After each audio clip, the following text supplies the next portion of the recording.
স্ক্রিনে আপনি বেশ কয়েকটা ছবি হয়তো দেখছেন, যেখানে একটা ছবি আপনাকে অনেক বেশি নজর কাড়বে। রোহিত শর্মা নিজের চোখটা বুজে আছেন এবং যেখানে কোহলি গিয়ে একটু সহানুভূতি কিংবা সান্ত্বনা দেওয়ার চেষ্টা করছেন। মানে বোঝানো হচ্ছে যে ওই ছবিটা দেখে যেটা খালি চোখে মনে হচ্ছে, রোহিত শর্মা হয়তো ফাইনালে ওঠার পর একটু কান্না ভেঙে পড়েছিলেন, কারণ খুশির কান্না এটা আসলে। তখন কোহলি যখন ড্রেসিং রুমে ঢুকছিলেন তখন তাকে যতটা সম্ভব সান্ত্বনা দেওয়ার চেষ্টা করছিলেন। এরকম একটা ছবি, প্রায় কাছাকাছি ছবি, গত যখন 2022 টি-20 বিশ্বকাপ হয়েছিল সেই সেমিফাইনালে অ্যাডিলেটে, তখন আপনি একটা ছবি দেখেছিলেন। এই ছবিটা তো স্ক্রিনে এখন দেখছেন যে রোহিত শর্মা কান্না করছেন এবং আজও কান্না করছেন। 2 বছরের ব্যবধানে যে দুটো কান্না, সেই দুটো কান্নার মাঝে বড় একটা ফারাক আছে।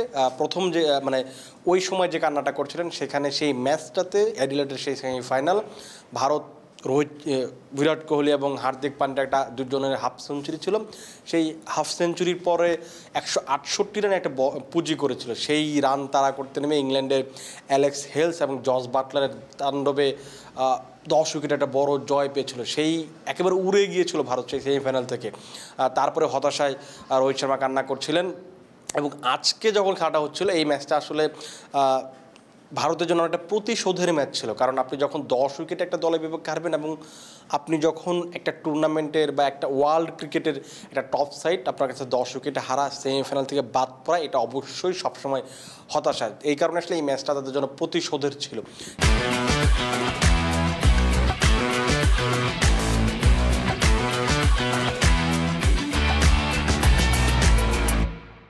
এবং সেই প্রতিশোধটা নেওয়ার জন্য যে ধরনের ক্রিকেট খেলতে হতো, তার পুরোটা একেবারে 100-তে 100 করেছে। আপনি যদি ব্যাটে বলে হিসেব করেন, সেখানে পুরো দমে ভারত একদম আউটপ্লেড করে দিয়েছে, স্রেফ উড়িয়ে দিয়েছে ইংল্যান্ডকে। ম্যাচ শেষে যখন জস বাটলার কথা বলছিলেন, তখন তিনিও এটা স্বীকার করছিলেন যে ইন্ডিয়া তাদের চেয়ে খুব ভালো ক্রিকেট খেলেছে এবং তাদেরকে একেবারে আউটপ্লেড করে দিয়েছে। এখন ব্যাপারটা হচ্ছে যে ইন্ডিয়া আসলে কোথায় ম্যাচটা জিতে গেল। আপনি জানেন যে গায়ানার উইকেটে, যেহেতু গায়ানাতে বৃষ্টি হচ্ছিল, এই ম্যাচের সময় বৃষ্টি হয়েছে, উইকেটটা একটু স্লো হবে। যেহেতু বৃষ্টি যখন হবে তখন উইকেটটা এমনি নর্মালি স্লো হবে, পেসার হয়তো একটু অ্যাডভান্টেজ পাবে। কিন্তু গায়ানার যেটা আসলে ঐতিহ্য, বা গায়ানাতে আসলে উইকেটটা যেমন হয়ে থাকে সবসময় একটু লো বাউন্সার হয়ে থাকে, যেখানে একটু নিচু হয়, একটু স্লো হয়, মানে খুব বেশি রান হয় সেটা বলার সুযোগ নেই। কারণ এর আগে যখন একটা পার স্কোর যেটা বলা হয়, খুব সম্ভবত 148 কিংবা সর্বোচ্চ স্কোর 148, এরকম একটা স্কোর, মানে 150 রান করলে আপনি আসলে এখানে জিততে পারবেন, এটা একটা মোটামুটি নিশ্চিত পরিস্থিতি।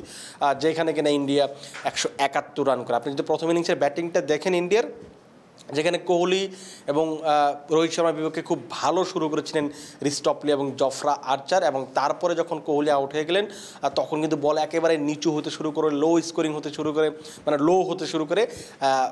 সূর্যকুমার কিংবা হচ্ছে ঋষভ পান্ত, রোহিত শর্মা, তাদের খেল থেকে একটু বিপাকে পড়তে শুরু। যখন উইকেটটা এমন আচরণ করছিল, তখনই কিন্তু একটা ব্যাপার মাথায় কাজ করছিল যে ইন্ডিয়া এই ধরনের উইকেটগুলোতে খেলে সবসময় অভ্যস্ত, এবং এই উইকেটে যখন আপনি খেলবেন তখন ইন্ডিয়ার অ্যাডভান্টেজটা সবসময় বেশি থাকে। শেষ পর্যন্ত সেটাই হয়েছে। এবং এই উইকেটে আপনাকে যদি জিততে হয়, ব্যাটিংয়ে ভালো করার মানে বিকল্প নেই। কারণ আপনি এই ধরনের উইকেটে বোলাররা অ্যাডভান্টেজ পাবে, বোলাররা ভালো বল করবে, এটা একেবারে অনুমিত। কিন্তু পাওয়ার প্লেতে যখন ইন্ডিয়া 2টো উইকেট পড়ে গেল, তারপরে একটা চ্যালেঞ্জের সামনে ছিল। এর মাঝে আবার বৃষ্টি হয়, আরও একবার উইকেটটা মানে একটু স্লো হবে, এটা আপনি খুব ভালোভাবে ভেবে নিয়েছিলেন।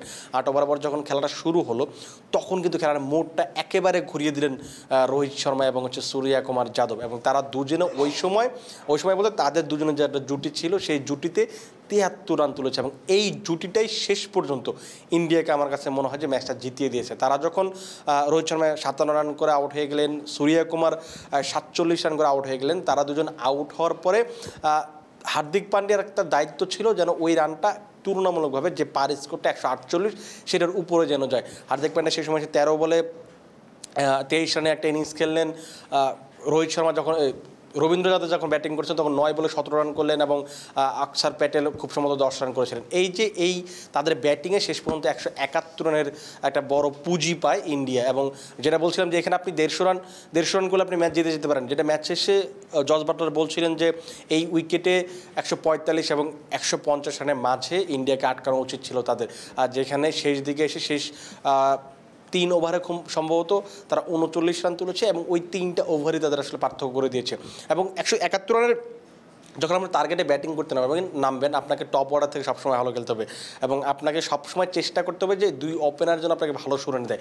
প্রথম 3 ওভারে কিন্তু তারা সেই শুরুটা পেয়েছিল। প্রথম 3 ওভারে জসপ্রীত বুমরা এবং আরশদীপ সিং যেভাবে বোলিং করছিলেন এবং তাদের দুজনের বিপক্ষে 3 ওভারে 26 রান এনেছিল ভারত। এবং আপনি যে ধরনের শুরু চান 172 রান চেস করতে গেলে আপনাকে যে ধরনের শুরু করতে হবে সেটাই তারা করেছিল, কিন্তু তারপরে আসলে খেলার মোড়টা ঘুরে যায়। কারণ আপনি দেখেন প্রথম ইনিংসে যদি আপনার মনে থাকে যে লিয়াম লিভিংস্টোন এবং আদিল রশিদ যখন বোলিং করছেন তারা দুজনে 8 ওভার মিলে 49 রান দিয়েছিলেন, অর্থাৎ প্রতি ওভারে তারা 6-এর একটু বেশি রান দিয়েছিলেন এবং একটা উইকেট নিয়েছিলেন। প্রথম ইনিংসে কিন্তু একটা জিনিস বোঝা যাচ্ছিল যে তারা স্পিনারদের একটা বড় আধিপত্য থাকবে এবং যেহেতু ভারতের 3 জন ওয়ার্ল্ড ক্লাস স্পিনার আছে, অক্ষর প্যাটেল, রবীন্দ্র জাদেজা এবং কুলদীপ যাদব, যারা কিনা যে কোনো প্রতিপক্ষের বিপক্ষে যে কোনো উইকেটে ভয়ঙ্কর হতে পারে, সেই সঙ্গে যখন উইকেটে যখন বাড়তে একটা অ্যাডভান্টেজ থাকবে, উইকেট যখন স্লো হবে, লো হবে, উইকেটের টার্ন থাকবে, তখন তো অবভিয়াসলি তারা আসলে ট্রাম কাটা হবেন এবং সেটাই কিন্তু শেষ পর্যন্ত এই ম্যাচে হয়েছে। আপনি যদি দেখেন খুব সম্ভবত চতুর্থ ওভারে অক্ষর প্যাটেল বোলিং এলেন, এসেই প্রথম বলে জস বাটলারকে আউট করে দিলেন, একটু রিভার্স সুইপ করার চেষ্টা করলেন।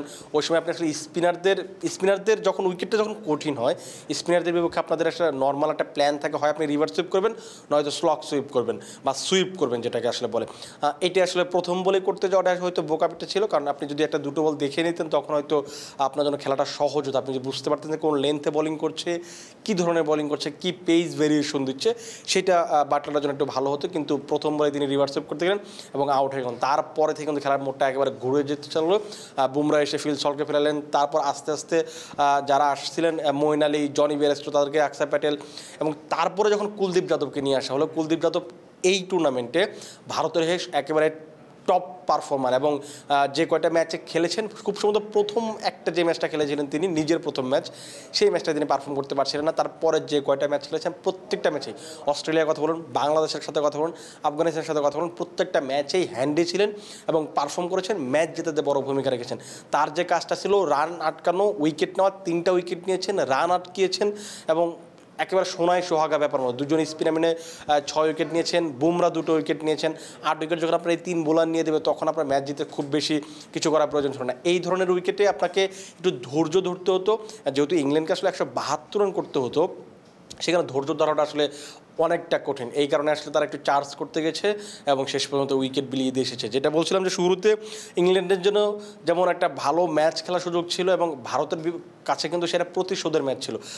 একেবারে এই টুর্নামেন্টে মনে হয় যে ভারত নিজেদের প্রতিশোধের যে ব্যাপারগুলো আছে এটা একেবারে 16 কলা পূর্ণ করছে। আপনার যদি মনে থাকার কথা, সুপার 8-এ তাদের একটা ম্যাচ ছিল অস্ট্রেলিয়ার বিপক্ষে, সেই ম্যাচটাও তারা জিতে নেয় এবং তাদের সাথে প্রতিশোধের ব্যাপারটা ছিল 23 ওয়ার্ল্ড কাপে, ওয়ানডে ওয়ার্ল্ড কাপে তারা ভারত পুরো টুর্নামেন্ট জুড়ে মানে ফিয়ারলেস ক্রিকেট খেলেছে, দারুণ ক্রিকেট খেলেছে, কিন্তু শেষ পর্যন্ত গিয়ে তারা ফাইনালে অস্ট্রেলিয়ার কাছে হেরে গিয়েছিল এবং তাদের কাছে প্রতিশোধ নিয়ে তাদেরকে বিদায় করে মানে অস্ট্রেলিয়াকে বিদায় করে ভারত সেমিফাইনালে এসেছিল এবং সেমিফাইনালে এসে তাদের আরেকটা প্রতিপক্ষ যাদের বিপক্ষে তাদের আসলে প্রতিশোধের একটা ব্যাপার ছিল, যেটা বলছিলাম যে 2022 টি20 বিশ্বকাপের কথা, একেবারে প্রতিশোধের 16 কলা এবং দুটো বড় শক্তিশালী দলকে প্রতিপক্ষকে তারা উড়িয়ে দিয়েছে, স্রেফ উড়িয়ে দিয়েছে, উড়িয়ে দিয়ে শেষ পর্যন্ত এখন তারা ফাইনালে উঠে গেছে।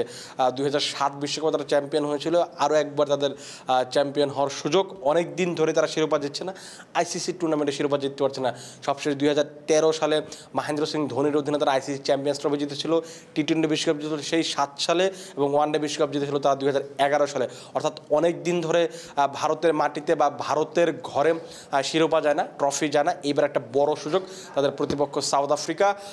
যদি বারবাডোজে তারা যদি নিজেদের সেরা ক্রিকেটটা খেলতে পারে, যে ধরনের ক্রিকেটটা তারা এই পুরো টুর্নামেন্টে খেলছে, যে ধরনের মানে প্রতিপক্ষের বিপক্ষে তারা বিবেচনায় এক একবার এক এক ধরনের ক্রিকেট খেলছে বা এক একজন ভালোভাবে পারফর্ম করছে, সেইটা যদি তারা কন্টিনিউ করতে পারে খুব সম্ভব তারা এই বিশ্বকাপটা জিততে পারে। এবং এই বিশ্বকাপ যদি তারা জিততে না পারে তাহলে আসলে তাদের কপালে খুব সম্ভবত আগামী কয়েক বছরও ট্রফি নেই, কারণ ভারতের জন্য এইটাই ট্রফি জেতার সবচেয়ে সেরা সময়। কারণ আপনার প্রতিপক্ষ হিসেবে আপনি ইংল্যান্ডকে পাচ্ছেন না, অস্ট্রেলিয়াকে পাচ্ছেন না, যারা কিনা যখন এই টুর্নামেন্টগুলো ফাইনালে যায় তখন সবসময় তারা শিরোপার দাবিতে শিরোপা জেতে। আফ্রিকা যদি নিজেদের মানে অনেক দিন পর 7টা সেমিফাইনালে খেলার পর ফাইনালে গেছে, তারাও নিশ্চিতভাবেই চাইবে, কিন্তু আপনি যদি দুটো দল কম্পেয়ার করেন সেক্ষেত্রে অনেকটা এগিয়ে থাকবে হয়তো ভারত, যদিও দুইটা দলে আনবিটেন এখন পর্যন্ত। এই দুইটা দলের পার্থক্য নিয়ে অবশ্যই আমরা নতুন যখন ভিডিও বানাবো, ফাইনাল যেহেতু 29 তারিখে হবে, তার আগে অবশ্যই আপনাদের আমরা এই দুই দলের পার্থক্য নিয়ে বা কোন দল এগিয়ে থাকবে, কোথায় এগিয়ে থাকবে, কার শক্তিমত্তা কোথায় বা কার দুর্বলতা কোথায়, এইগুলো নিয়ে তো অবশ্যই আমরা একটা ভিডিও বানাবো। সেই পর্যন্ত আপনারা ভালো থাকুন, সুস্থ থাকুন এবং ক্রিক ফ্রেঞ্জির সাথে থাকুন।